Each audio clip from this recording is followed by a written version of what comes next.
Well, I too would like to thank you all for coming, showing your interest in this topic. And I'll be very interested in your own reactions and comments in the discussion session. I'm grateful to Bill for enabling me to enjoy what I'm thinking of at the moment as a double shot of nostalgia. Nostalgia in a substantive sense, because the very first major area of communication research I was involved in the 1960s was the uses and gratifications field.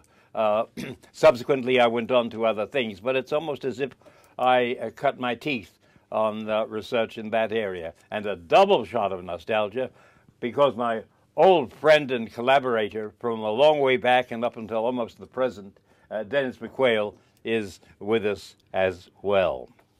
I suspect that the division of labor between us, though it might not be exact, would be that I would try to tell you something about what the uses and gratifications approach in some essential features was like in demo days. And maybe Dennis will take off from that, of course, correct some of the mistakes I've made, but bring us further forward into the future.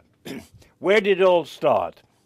Well, between the 1960s and the late 1980s, a wave of uses and gratification studies swept the mass communication research field, originating in Israel, Britain, and Scandinavia, but of course moving eventually to the United States. An impression of the range of empirical work and conceptual ideas that were generated in this wave can be derived from two edited and summary volumes that were published in 1974 and 1985, respectively. And have those been circulated, Bill? Did they have a note about those? Not because of anything I did. Those volumes? No?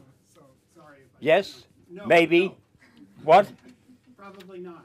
Oh, right. Well, one is called The Uses of Mass Communications, 74, Blumler and Katz, and the other is 1985, something like Perspectives on Gratifications Research, edited by Carl Eric Rosengren, Philip Palmgreen, and some others. But how come this wave? What produced it? What was the appeal of the gratifications approach in that time? I think much of that arose from reactions to and impressions of what had seemingly been the case with media effects research, and especially persuasion effects research, especially as summarized in a very impressive piece of work by Joseph Clapper in 1960, in which he concluded from consulting over 1,000 pieces of effects research that, I'm quoting, persuasive mass communications is in general more likely to reinforce the existing opinions of the audience than to change such opinions. So people were asking, is that it? Is that all there is to effects research? It almost looked as if the door might be shut on effects research, though in fact it opened up in other ways afterwards, after sometime afterwards. But the uses and gratifications people thought a different door should be opened. According to some of them, effects were only one side of the media audience nexus. And so instead of continually asking what the media are doing to people, we should be asking, they said, what people aim to do with the media. Others doubted that a desire for reinforcement of one's views, whatever, could be the only driver of media exposure. Surely there were other motives that could lie behind media consumption, and they should be explored. Still others said that even effects research itself might be strengthened and refined if into study designs one were to incorporate gratification variables. And yet another set of people were seemingly moved by an ethical impulse in this field. Whereas the effects paradigm tended to regard audience members as objects worked on, acted upon by others, the uses and gratifications approach had the sort of ethical appeal of treating audience members as individuals who could, to some extent at least, be in charge of their communications destiny. And I'll mention that I was personally drawn to the uses and gratifications approach at that time by still another consideration. I had read a number of, I'm going to call them snooty, high-toned critical writings deploring what the mass media were offering people, and also deploring what they thought people were wanting to get out of their patronage of the mass media. Escape, flights from reality, reassurance, voyeurism, and the like. And I said to myself when reading this stuff, how do they know that? At one point I wrote in an article, all this is suffering from fact starvation. From this standpoint, I hoped that a uses and gratifications approach might provide a more balanced and realistic image of the relationship between media fair and consumers. Well, exactly what kind of an animal was this uses and gratifications approach? There are two opposite things that it wasn't. On the one side, and I'm inclined to stress this, on the one side, it was not just a bounded attempt to identify whatever gratifications people aim to satisfy when using the media, even though, of course, that was a core concern. But on the other side, neither was there ever a fully fledged theory of uses and gratifications. In fact, some scholars criticized the uses and gratifications researchers for their lack of a theoretical orientation. One called them crassly atheoretical. Another put it a bit more gently, saying that the nature of the theory underlying uses and gratifications research is not totally clear. I myself always felt that this criticism was a bit misplaced, because if you looked at the literature, what the scholars did, what they wrote about, what they thought about, they had quite a few theoretical preoccupations, depending on the issues they were trying to deal with or the phenomena they were trying to investigate. What there wasn't was a sort of grand uses and gratifications theory. But then if you go back to effects research, think about it. No grand effects research theory, a lot of effects theories. What members of the school did share, however, was a concern to situate audience gratifications within a somewhat extended framework, at least that's how I put it, of phenomena to which such gratifications might be related, including prior sources, relevant media traits, and subsequent consequences. And on the various versions of such frameworks that were formulated, the statement I'm going to read out now is probably the most familiar, most quoted. Use and gratifications research, according to this statement, is concerned with 1, the social and psychological origins of 2, needs, which generate 3, expectations of 4, the mass media and other sources, which lead to 5, differential patterns of media exposure, or engagement in other activities, resulting in 6 need gratifications and 7 other consequences, perhaps mostly unintended ones. Well, that's a lot to gobble up in one short phrase. You'll find it in Chapter 1 of Blumler and Katz if you want to look at it. But I'd like now to make or present 4 main areas of points for your consideration.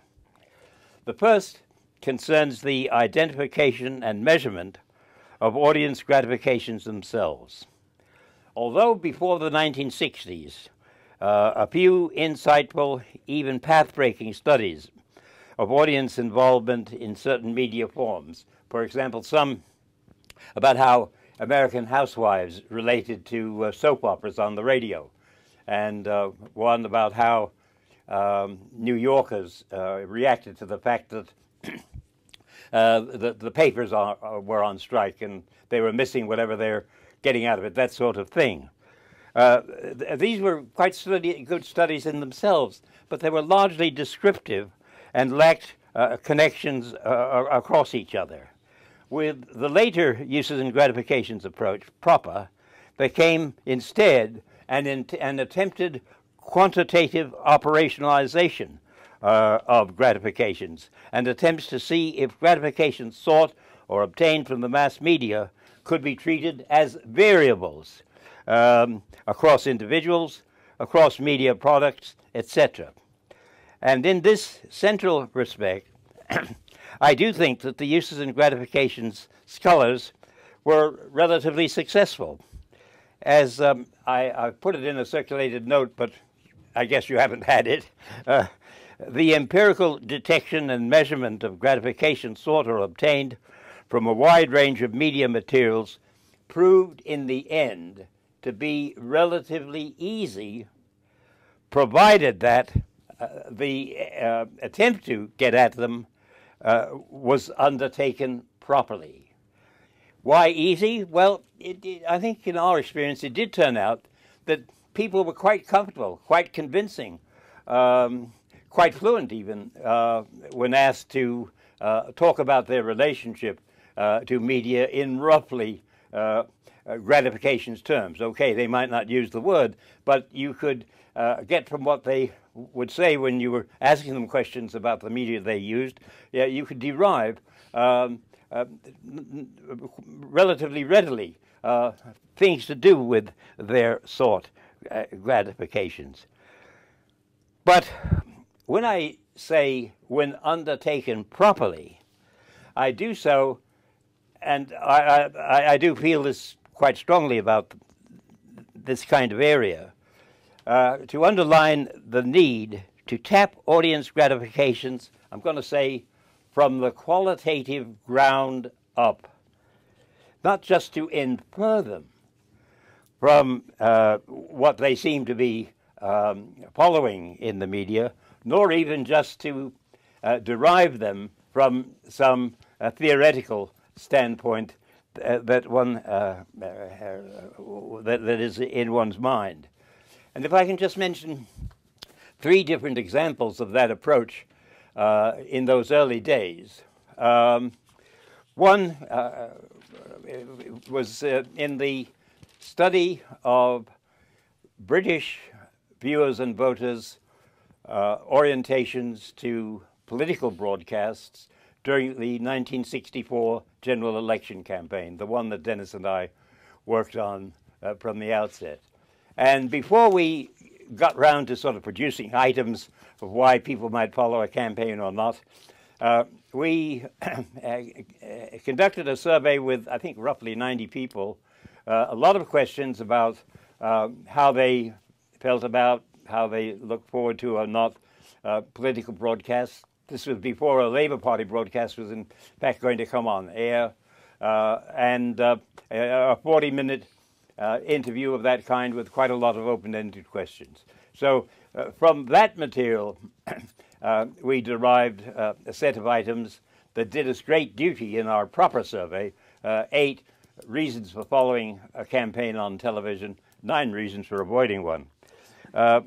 Then Bradley Greenberg of Michigan State wanted to carry out a study of children's gratification sought from viewing television. And his point of departure was to give assignments to children in classes to write essays on television, what they viewed, what they liked, what they didn't like, what they looked forward to, and so on. And out of that, he was able to derive gratification statements that worked well for him.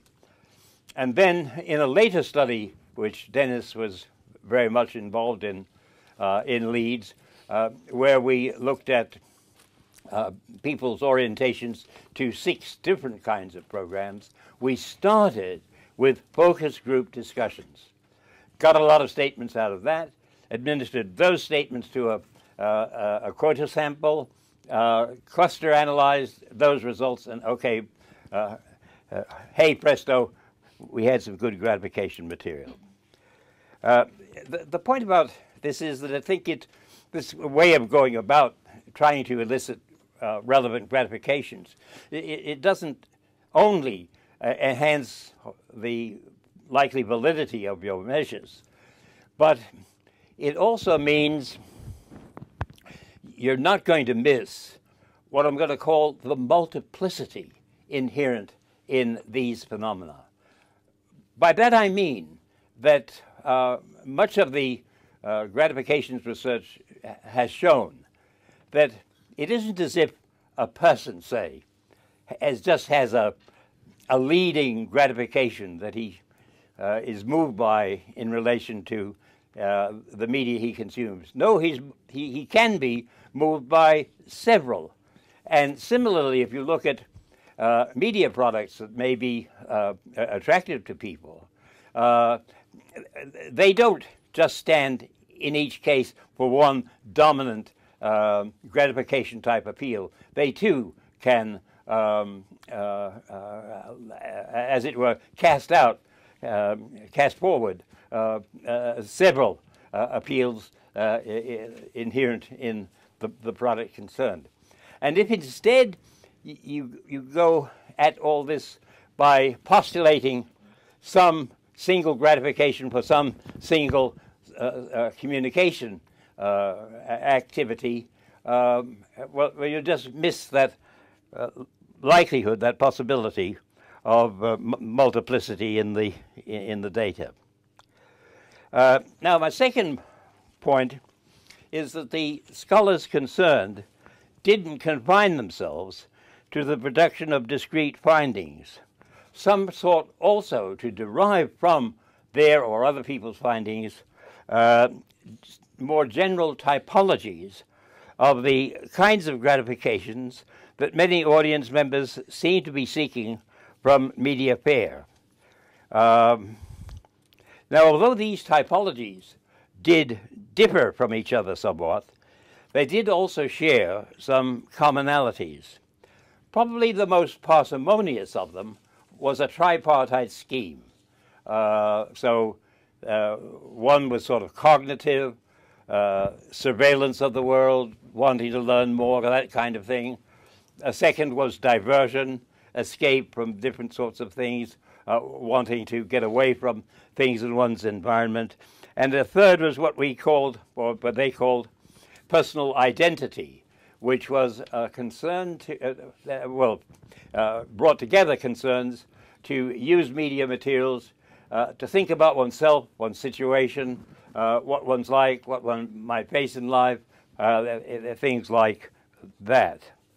But in addition, in McQuail et al., now you haven't been given this, so it's Sociology of Mass Communications, 1972, a marvelous essay, a much more extended typology than that threefold one is presented, with lots to back it up. And I'll just draw your attention to the fact that one of the categories in it that I suppose just could be of interest to people like yourselves is the category of social utility, using media as a way of being in some sort of touch with other people for all sorts of reasons.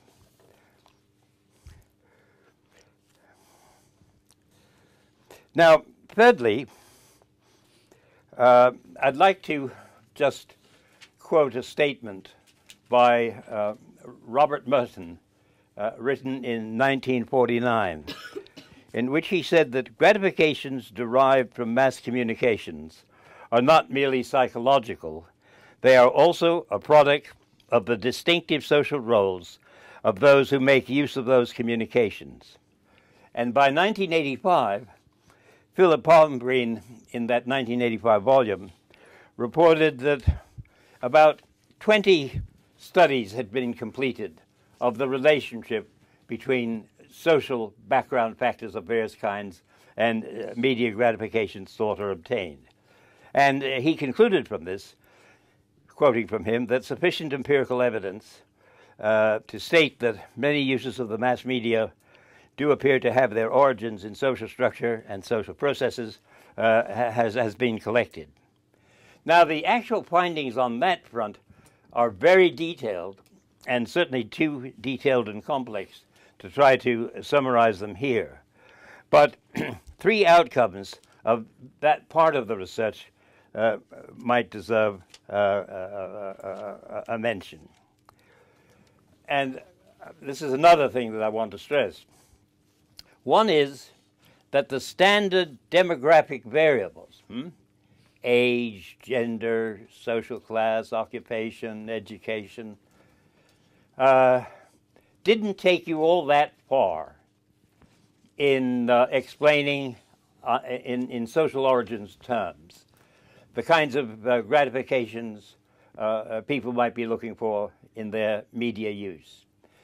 They, depending on the people, depending on the media, etc., some of them did sometimes work, but they were insufficient for two reasons. One was that a lot of other variables than those standard ones seemed to play on the social background variables, seemed to play on the gratifications people wanted to get out of the media. I think it's Palmgreen. Yes, he mentioned several of these that had emerged in the research he'd looked at, like family communication patterns, length of residence or geographical mobility, discussions with others, membership of organizations, and so on. And another reason why one couldn't stop short at using the standard demographic variables is that quite a lot of the work on this front sort of turned up complicated chains of explanation. Not just one variable, but, okay, split the group by a variable, and then something else would come in and explain it further, and even something else further down the line. And some of those results were quite interesting. Another thing that seemed to emerge from this social origins research, and perhaps it's not surprising, is that it was possible to distinguish what I call compensatory from supplementary relationships between people's social environments and their media needs. A kind of a less the more and a more the more relationship between people's social situations and their media uses. An obvious example, and almost too obvious, and there would have been more, would concern the amount and kinds of social contact available to individuals in their lives. For people with relatively few such contacts, media patronage sometimes seemed to perform a substitute companionship role, while for individuals with richer social environments, media materials might be valued as like coins of exchange. Well, finally, on what main grounds was the uses and gratifications approach criticized. Three lines of attack were probably most common. According to one of these, by conceiving the audience as active and goal-directed, the approach overestimated the purposiveness of media consumption.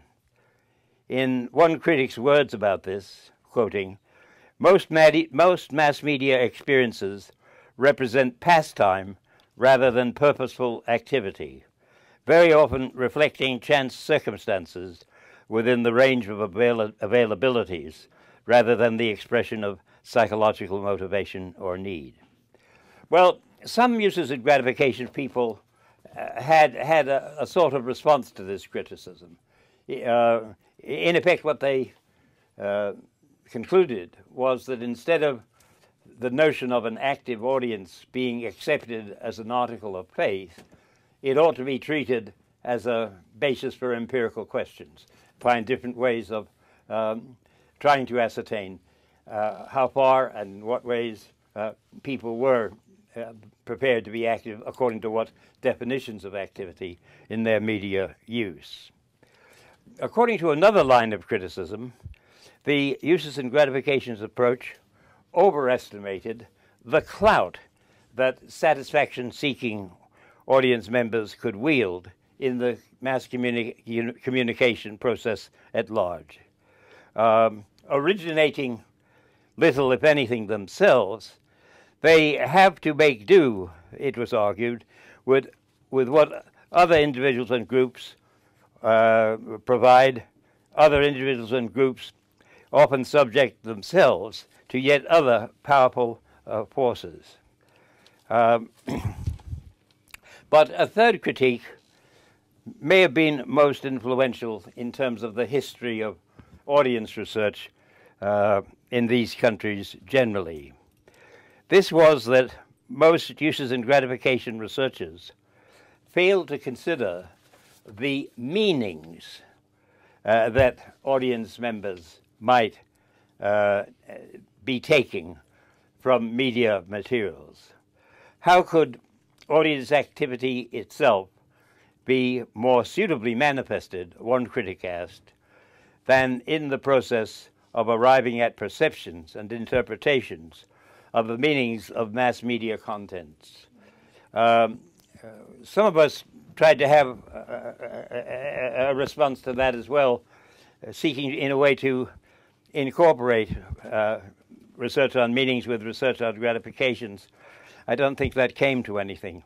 And meanwhile, that criticism did feed into much that was going on elsewhere in mass communication research, bringing up to the fore especially concerns about whether or not audience members decoded mass media materials in line with how they might be regarded as having been encoded. Okay, now Dennis will put me right.